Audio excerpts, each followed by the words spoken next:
Hello everybody, my name is Daniel Richardson and I am the WCPW review guy.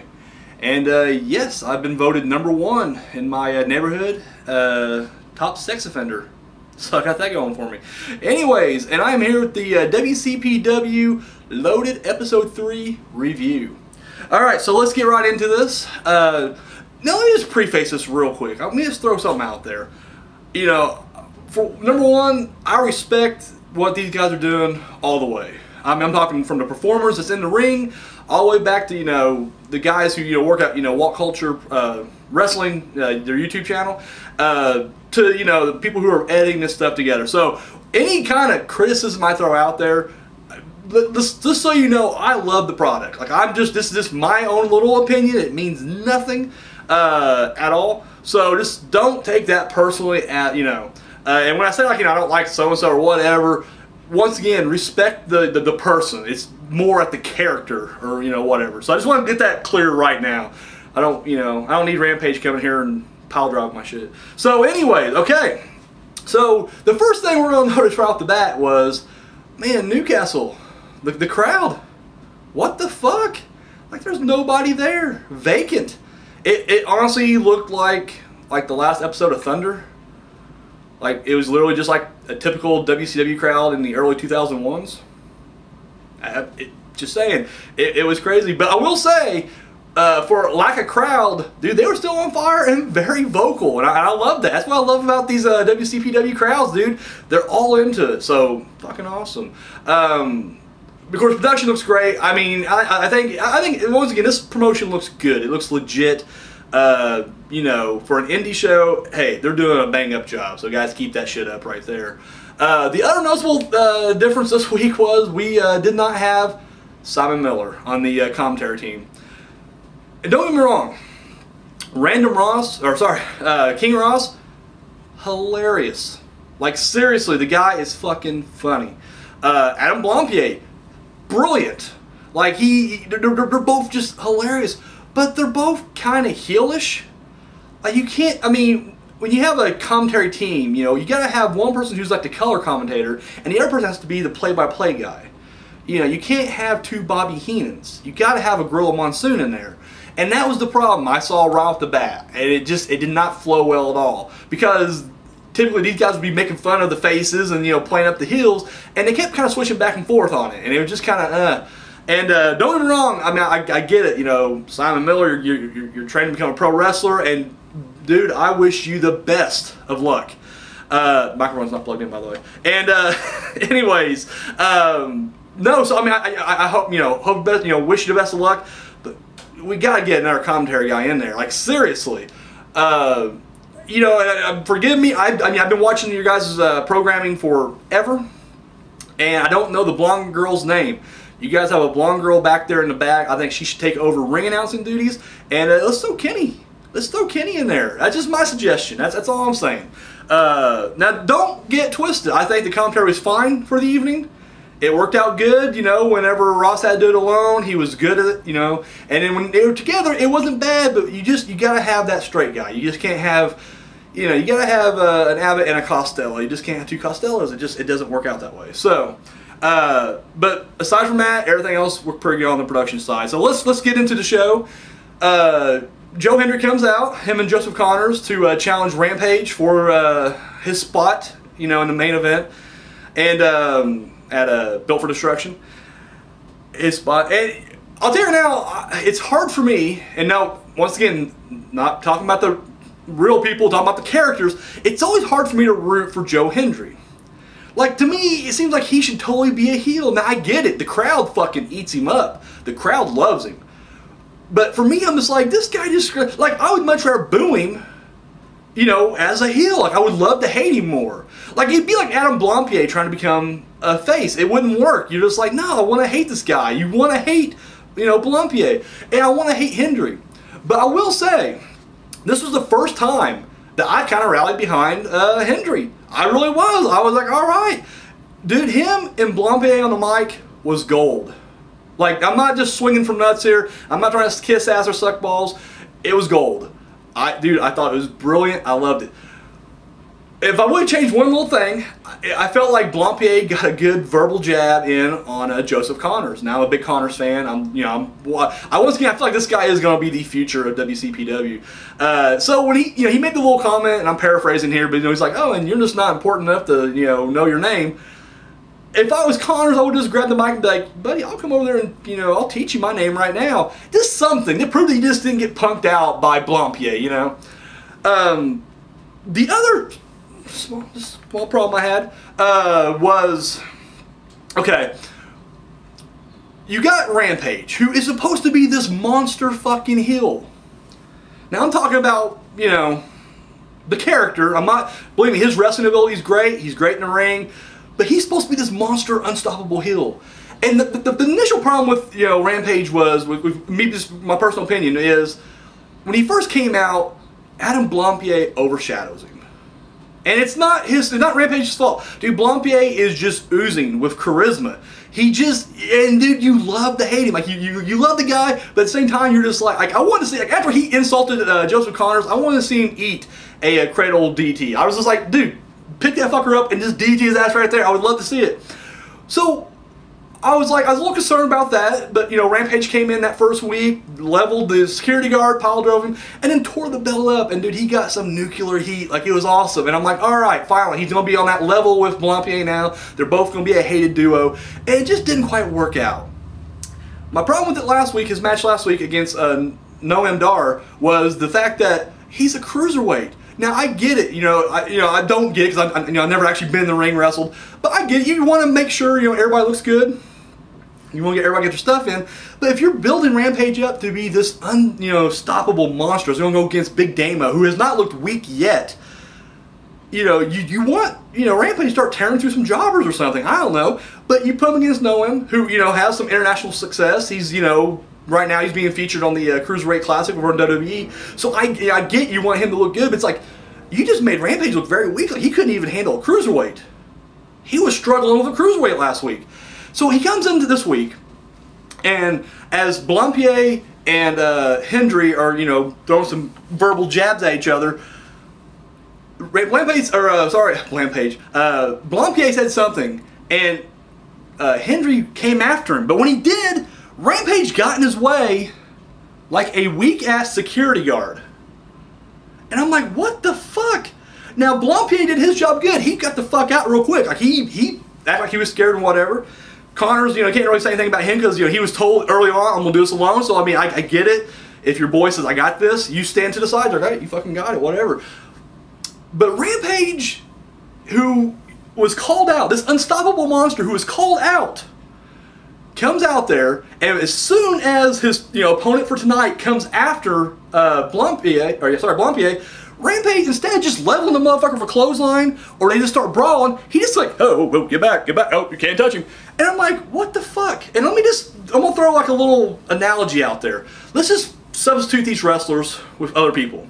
Let's say Blampied is Paul Heyman, Rampage is Brock Lesnar, and then Hendry was like Dean Ambrose. So they're in the ring, Heyman and Ambrose, they're just mouthing each other. Heyman says something that Ambrose don't like. Ambrose goes after Heyman. What is Brock Lesnar going to do? Brock Lesnar's going to unleash the beast and probably pile drive the motherfucker.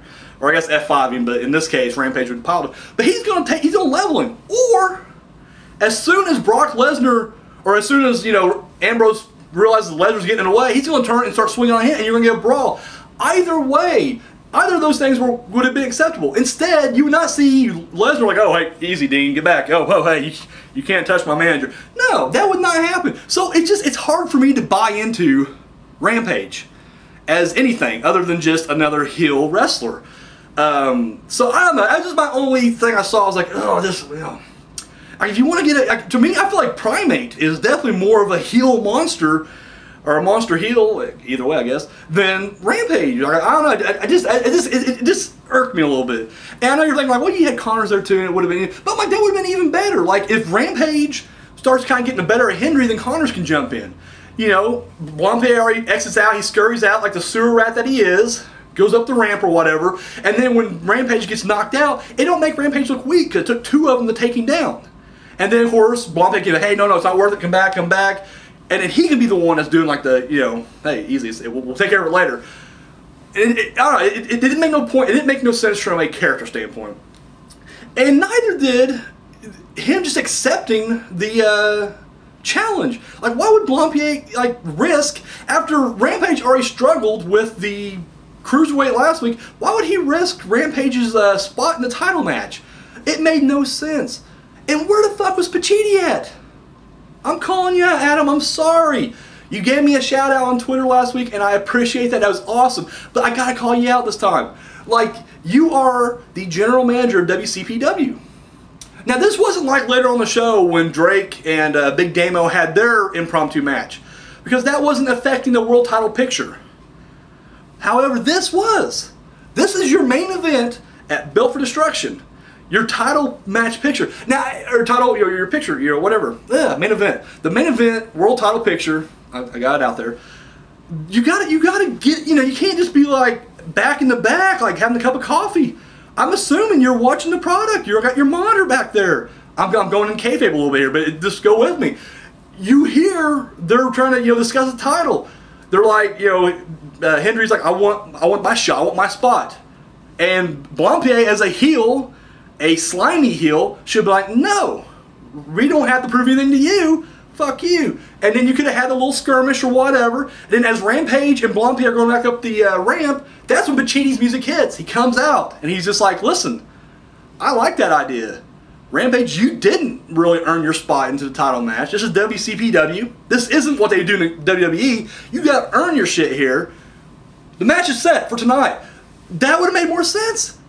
I mean, I'm not saying you have to be Vince McMahon and put yourself in every fucking segment, but this was where you needed to be. Ah, can you imagine we had like Teddy Long over there? Like if Teddy Long would have been the general manager, they would have all four been in the ring arguing about this, and then he would have came out, and then he would have been like, you know what? I like the idea. Next week we're gonna have that match. And you best believe that, player. But tonight I see four people in the ring. I say we get a tag match going. And that's going to start right now. Oh, and then he would do a little Theodore Long shuffle or whatever. But yeah, so that's the first thing. I mean, like I said, I was just kind of like, what? Like, this is making no sense. I'm not trying to do this is how they should book. I'm not. I'm just saying that, logic. Gotta go logic, guys. I want to believe. I'm trying to go back into the days of kayfabe when wrestling was still magical. Gotta work with me here, please. So anyway, but that was the first segment. So let's move on. We got so our main event is set, and first match, it's Primate with Susie going against Joe Coffey. And I tell you right now, this is what I'm loving about WCPW is because I go to a lot of indie shows in my area, and they don't really have any continuity. I mean, it's hard to do when you got an indie show. I get that. So there's no continuity really. I mean, you usually got like the main event match, and they will be like next month here in the gymnasium we're going to do it again and be a cage match this time. So I definitely get but you guys are literally keeping the storylines going. You guys are building feuds, like individual feuds. I like that. And of course they've been subtly building this feud up for the past 2 weeks, and we get the match: Primate versus Joe Coffey. If I have to be like kind of a dick, my only small criticism, I know you're just like, man, this fat fuck is just criticizing everything. I'm not, but the only thing I was just like, I want to see these two guys just fucking go at it. Like, they hate each other. Fucking they're clubbing and shit. They don't club. They went into like a technical match. Like they were showing like a technical exhibition. And I'm like, what is this an arm lock? What the fuck? You're the Primate. Whoop his ass. Joe Coffey, Armin, which I'm coming around Joe Coffey too. I was kind of shitty a couple weeks ago. Like, I don't like the Iron Man gimmick. He's air guitar. What the fuck's going on? I'm rooting for him this week. I'm just like, yes, But we didn't. But it did spill out to the outside. I will say I was surprised. I knew this would not be the end of the feud. Like, clearly you're going to build it up, probably get the rematch going at Built for Destruction. So I expected when it spilled to the outside, when the action spilled to the outside floor, I was like, it's going to be a double count out, and it wasn't. I was really shocked. But then of course we quickly get the DQ finish where he cracks him in the head with the pipe. So now every week I always kind of award like what the best match of the week was and what the worst match of the week was. When I say worst, don't get me wrong, I enjoyed all 5 matches. I enjoyed the whole show. I mean, so when I award the worst match, I'll give my reason, but don't think I hate it. I was not like bored with it. I was entertained. I was, can't wait to see where where we're heading with this. But due to the slow finish or slow start and then the DQ finish, I have to award this match of the week, or the worst match of the week. Sorry, Primate. Sorry, Joe Coffey. But you know what? These guys will definitely lock it up again later. I'm looking forward to the rematch. Since it ended, it's kind of going to be like a wrench on a pole match, or a street fight, falls count anywhere, a triple tier cage match with David Arquette as the special referee. I don't know. It could be any number of those things. But whatever the match is going to be, I'm going to be looking forward to it. So there we go. Up next, we had Big Daima. Of course, he had Jack the Jobber with him, going up against Drake, impromptu match. And yeah, I like this one too. And you know what? It made Daima look strong, which is what you want. You want this guy to go into the title match looking big and carry up momentum with him. But it didn't really necessarily make Drake look that weak. Yes, it was pretty much a squash, but Drake showed some really good moves out there starting off. Like, he started off hot and heavy. I was like, yes, yes, this is what you want to do. So, the fact that he didn't just get steamrolled, the fact that he actually brought the fight to Big Daima, I really like. I thought the match was really good, and it definitely served its purpose. I mean, that's what I'm liking. There's really no wasted matches on this card. Like, everything was pushing toward, further storylines, so definitely digging that. Okay, up next we had the tag team match. You had the jobber team of Myers and Mercer up against Prospect. Of course, they had James R. Kennedy in their corner. And I mentioned before, I was really looking forward to tagging. I get it, like if a small roster and it's indie circuit kind of thing, it's hard to get a real tag division going. And I know they're already announced like they're going to try to start a women's division, but I'm more tag team. I want to see this tag, whatever tag team match they can throw at us. I really appreciate it. I can't wait to see it. So I was happy to see this tag match. And of course it was a squash match, but it showed, Prospect. I mean, that's what you're trying to do. You're trying to build them up. So liked the match, thought it was really good. Glad to see Archer and Gracie, show off what they got. So yeah, can't wait to see more of them, and fucking solid. And then they also announced that Jay Lethal will be fighting Noam Dar at Built for Destruction for the Ring of Honor title. And I like that, because I mean, you really can't do a whole lot with Jay Lethal as far as storyline goes, just because he is the Ring of Honor champion. You pretty much, he's your prize fighter. You're just putting him in there. And the fact that Noam Dar is getting that success, that international recognition and fame from doing the Cruiserweight Classic, it just makes sense to put your two biggest stars right now, currently, together. I mean, it makes sense. Of course, when Damian Sandow and everybody else kind of shows up, then we'll be different. But right now, I would say they're two of the biggest stars. Fucking put them together, get that title match going. So looking forward to that. My only thing is, I really hope, 'cause I get it, like Loaded is supposed to be like the weekly TV show, so we're not gonna get we're gonna get short matches. I get that. I just hope that match does go 20-30 minutes. I just want to see the best of both, and I just want to see a 5-star classic. I really do. So I hope that Built for Destruction, the matches go a little bit longer. That's one thing I'm really looking forward to. So the next match, I'm gonna get shit for this one, because I'm like, a couple weeks ago, I was like, Martin Kirby, Illagay, I was like, is a comedy match, and I kind of downplayed it a little bit. And don't get me wrong, when I say comedy, I didn't mean that in a negative thing. I mean, it was a fun match to watch. I enjoyed it. I just want to see him, I want to see Illagay in more serious matches. I want to see, I want to see Martin Kirby. I want to see what he can do. I didn't know what he can bring to the table. And so this week when he comes out, hey, I love King Ross's commentary whenever Kirby's out there. It's fucking brilliant. And so on top of that, you get Martin Kirby, and dude, he fights the imposter, the fake, or as the crowd was calling him, Fat Ligero. And they got this, I don't know who it was, but they got someone who's chubby with fake little Sharpie tattoos on him, getting out there, and it was a fun match. And I'm gonna say my match of the week, yes, my favorite match of the week was Martin Kirby versus Illagay, or the fake Illagay, Fat Ligero, whatever I'm calling. I enjoyed it. I thought it was hilarious. I love what Kirby was doing in the ring. I thought it was funny. But he also showed, like, when he did that, held him up, the suplex, the hanging vertical suplex. I was like, all right, I'm glad we're kind of showing off, kind of like what he can do. So great. The ending was ridiculous as fuck, but it kind of plays into it. Like, I'll buy that maybe that water, can take the referee down for a second. So I'll even go further, and maybe it was salt water. Like maybe Kirby likes to put a little flavoring in there or something. Maybe it's vodka. I don't know. Like so I'll buy the referee is down for fucking ever. The switcheroo though was just a little too much. I remember as a kid, and I'm talking when I was 5 or 6, around the 90s, early 90s, when Demolition would wrestle, and they would do switcheroos a lot, and I didn't see how they got away with it, because like literally, and it wasn't just like they didn't make a tag. It was like legit like switcheroo. Like the other wrestler thought that it was a weak guy because they'd lay down there all week, and then of course they'd power up and beat the shit out of them. And I'm like, Axe and Smash have 2 different body types. They have different face paint, and one has long hair and the other one doesn't. And I remember even like in the early 90s when Crush joined up with them, they would do the switcheroo of Crush, and I was like, dude, he's clearly taller. Like how is anybody falling for this? This isn't mass confusion with the Killer Bees. Like that kind of makes sense. They're kind of similar build and they're wearing masks, so it makes sense. This wasn't that at all. This was straight up like, that's ridiculous. Like, and that's, when you're a kid, it's real. Like it was real to me, and I was just like, what the fuck? Like, is the referee just stupid? So when I'm watching this match and they do the switcheroo, fake Ligero clearly overweight, and he's wearing green tights. The real Illagay comes out there, skinny, fit, wearing black and red tights. They do the switcheroo. Now, I will, once again, the referee has vodka in his eye, so I'll buy the fact that maybe he's just kind of like, I want to get this fucking match over with, just fucking, just wrap it up. He's just trying to get through the match. His eyes hurting him.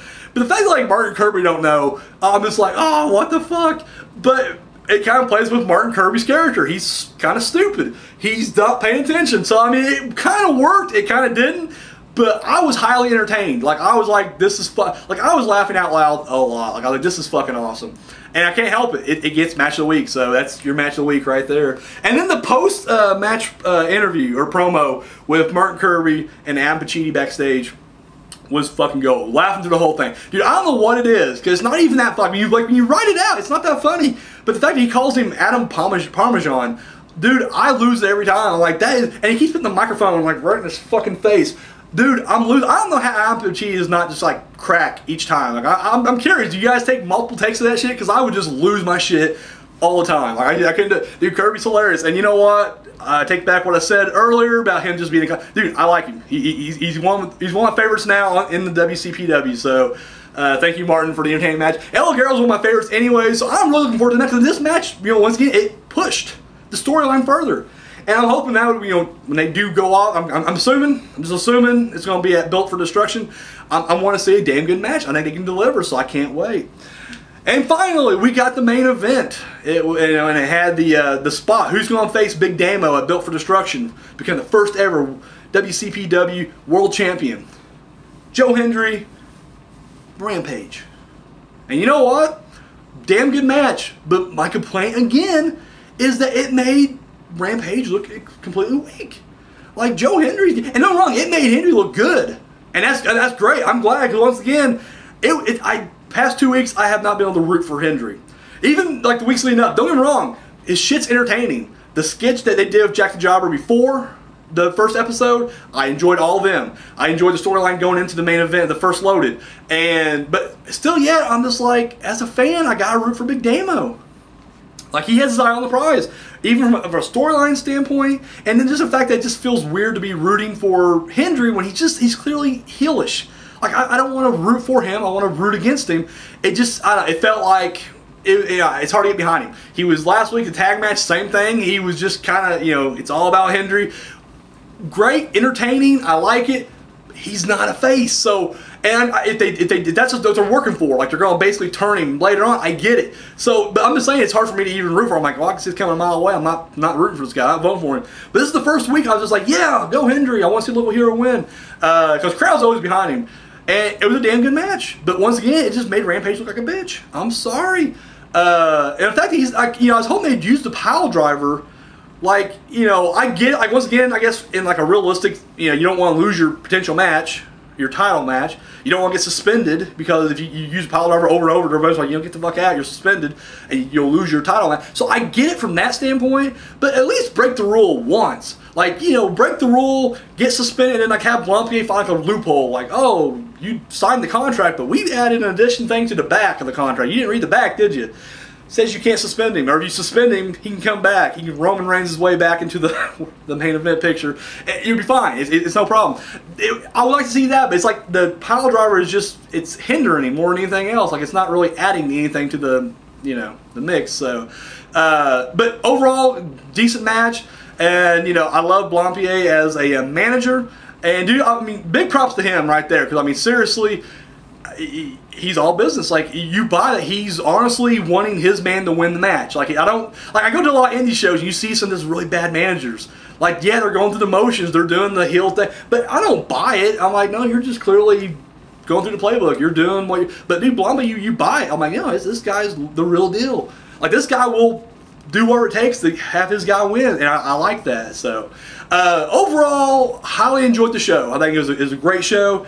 Big thumbs up. Yeah, I mean, I don't say, I'm glad we had 5 matches this week instead of 4. Which I didn't realize it was shorter, because I don't watch it live. I know I'm not doing my job right. Because unfortunately, this is not my full-time job. I wish it was, but I have a daytime job, so I'm usually kind of getting tired during the afternoon. I don't want to sit and watch, you know. So I'll wait for the next day when they actually bust them out in individual segments on YouTube, and I watch the segments. Even though I watched them in a row, but I watched it earlier. So, but no, once again, everybody was complaining about it was shorter than the other episodes, and I don't know, man. We got 5 matches. They didn't feel that short to me, and I thought all 5 matches worked. So there you go. Guys, keep up the tremendous work, and that goes for everybody. Once again, huge fan, and I'm not just saying this. I don't watch the WWE work or product at all. Like, I'm just not a fan. I quit watching professional wrestling back in 07. It was just, maybe I didn't know if I outgrew it or what. And I think wrestling fans never really outgrow it. There's a part of you that's just like, you want to watch, but it's like, the magic's gone. And started watching these YouTube videos. Love Walk Culture. It's one of my favorite channels. In fact, I'm not going to tell you what the other channel is, but I have another YouTube channel that's more successful than this one right now. And but it's one of my favorite channels. I watch it. I'm constantly commenting. I participate in all that shit. And so I'm a fan. And so when I found they were making their own promotion, I was like, fuck, I want to be a part of it. Like, I want to show my support, my love for, you know, the Walk Culture Pro Wrestling. I'm really enthusiastic about what you guys are doing. I think you guys are doing a great job, and I just feel like you guys are going in the right direction. I can't, you know, yeah, Eric Bischoff, that's fucking awesome. Damian Sandow, that's cool. It's going to be great things. There's great things ahead of you guys. Keep it going, because as long as you guys are going, I'm going. So that's, you got to keep doing it. So guys, that's all I got for this week. Tune in later on tonight, because I'll also be dropping my unofficial WCPW Top 10.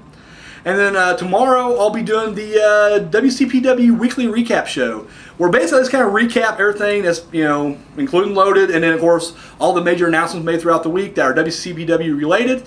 And I do it with more of a kayfabe kind of sensibility to it, because goddamn it, it's still real to me. And I don't have any editing equipment, or else I would insert the guy crying, and it's still real to me. But anyways, guys, thank you for watching. Please subscribe, comment down below, give me some of that thumb and love, and yeah, until next time.